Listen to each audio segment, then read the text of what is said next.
नमस्कार। आप कैसे हैं? दुआ करती हूँ सुखी संपन्न और मस्त होंगे। जहाँ भी होंगे अपना और अपनों का ख्याल रख रहे होंगे।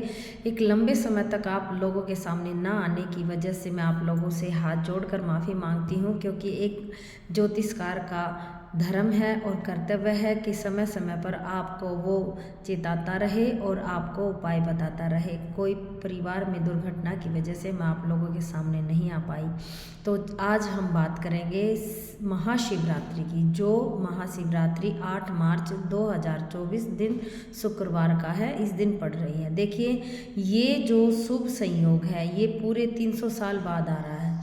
इस दिन आप अपना उपाय करके अपने जीवन में आ रही परेशानियों से छुटकारा पा सकते हैं, क्योंकि इस दिन अगर आप व्रत रखें तो बहुत अच्छी बात, ना रख पाएँ तो भी कोई बात नहीं, आप छोटे से उपाय से अपने जीवन में परेशानी से छुटकारा पा सकते हैं। तो ये जो 300 साल बाद हमारा संयोग हमें प्राप्त हो रहा है, इस दिन 5 महाशुभ योग हैं।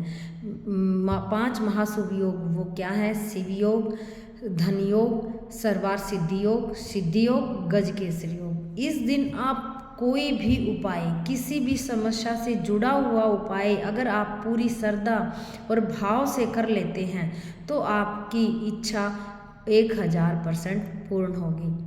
बात करते हैं सबसे पहले हम धन से जुड़ी समस्या के बारे में। अगर आपको धन से जुड़ी हुई कोई समस्या है या परेशानी से जूझ रहे हैं तो आप महाशिवरात्रि वाले दिन बाबा भोले पर शाम के समय, यूँ कहिए रात्रि के समय, एक घी का दीपक जलाएं और उसके साथ शिवलिंग पर आप थोड़े से चावल अर्पण कर दें।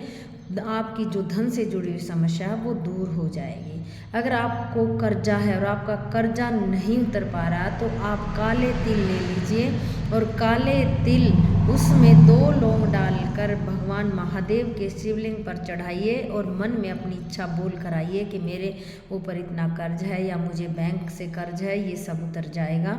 आप पूर्ण विश्वास के साथ ही उपाय कीजिए। दूसरा उपाय, जिन बच्चों को परीक्षा में परेशानी आ रही है, उन्हें याद करने के बाद भी याद नहीं रहता, तो उन बच्चों को शिवलिंग पर ले जाइए, उनके हाथ से जल अर्पित करवाइए और इसी के साथ महादेव के शिवलिंग पर उस बच्चे के हाथ से हल्दी चढ़वाइए। शिवलिंग पर थोड़ी सी हल्दी अगर वो बच्चा चढ़ाएगा तो उसे ये जो समस्या है याद न रहने की परीक्षा के समय, ये ख़त्म हो जाएगी। अब इसी से जुड़ी हुई समस्या है, मेरे पास कॉल आया था कि हमारे बच्चे याद तो कर लेते हैं लेकिन जब एग्ज़ाम का समय आता है तो उनके अंदर कॉन्फिडेंस की कमी होती है। देखिए, जिन बच्चों में कॉन्फिडेंस की कमी है और उन्हें याद रहता है लेकिन वो एग्ज़ाम के टाइम सब कुछ घबराहट के कारण भूल जाते हैं, तो उन्हें भी महाशिवरात्रि वाले दिन शिवलिंग पर जाकर थोड़ा सा गुड़ और थोड़ी सी लाल कलर की दाल, थोड़ा सा गुड़, हो सके तो आप गन्ने का रस भी वहाँ पर चढ़वा सकते हैं। ये भी आपके बच्चे की समस्या का समाधान हो जाएगा। अब बात करते हैं हम पति पत्नी के झगड़े की।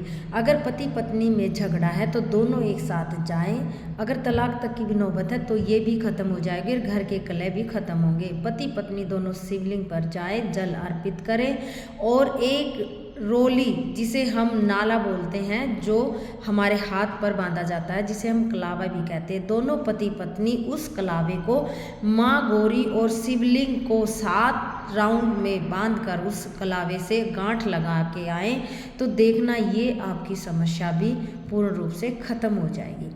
अब हम बात करते हैं वास्तु दोष की। अगर किसी के घर में वास्तु दोष है, देखिए कहीं ना कहीं हमारी भूल चूक के कारण हमारे घर में कोई ना कोई दोष उत्पन्न ही हो ही जाता है। अगर आपके घर में वास्तु दोष है तो आपको करना क्या है, आप शिवलिंग पर जाएं और 108 बेल पत्र महादेव पर चढ़ाएं। जी हाँ, 108 बेलपत्र।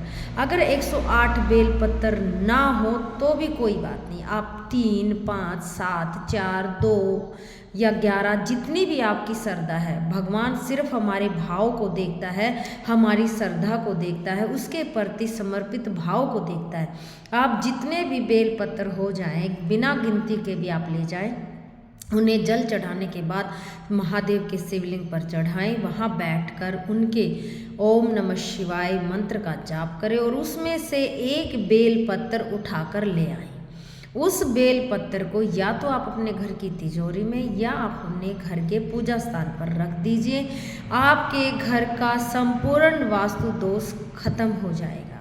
ये उपाय आप हर महाशिवरात्रि वाले दिन कर सकते हैं। इसी के साथ सुखी रहिए, खुश रहिए, मस्त रहिए और मुझे दीजिए इजाज़त। जय माता दी।